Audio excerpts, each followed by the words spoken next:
ఇంకో పక్కన ఉద్యోగాలు, యువకులు ఆశలు పెట్టుకుని మనం గెలిపించాం. అందుకే మన ప్రభుత్వం అధికారంలోకి వచ్చిన తొలి సంతకం డిఎస్సి మనం పెట్టాం.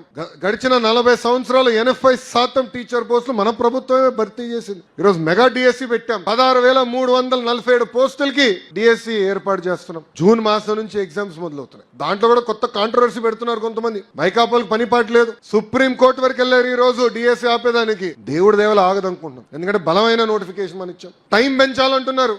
అరే సిలబస్ నేను పోయిన డిసెంబర్లో ఇచ్చా. పాపం జగన్మోహన్ రెడ్డి గారి సిలబస్ అంటే ఏంటో తెలియదులే. 7 నెలలు సమయం మనం ఇచ్చాం. పద్ధతి ప్రకారం డిఎస్సి ఇస్తున్నాం, జాబ్ నోటిఫికేషన్ ఇస్తాం. పెద్దలు అన్నట్టు పెద్ద ఎత్తున పెట్టుబడులు, పరిశ్రమలు తీసుకొస్తున్నాం. ఈ రోజు సోలార్, విండ్ కంపెనీలు వస్తే మనకేంటి అనుకోవచ్చు, టెక్నీషియన్లు కావాలి, మెయింటెనెన్స్ చేయాలి, పిల్లలకి స్కిల్ అప్గ్రేడేషన్ చేయించాల్సిన బాధ్యత నా పైన ఉంది.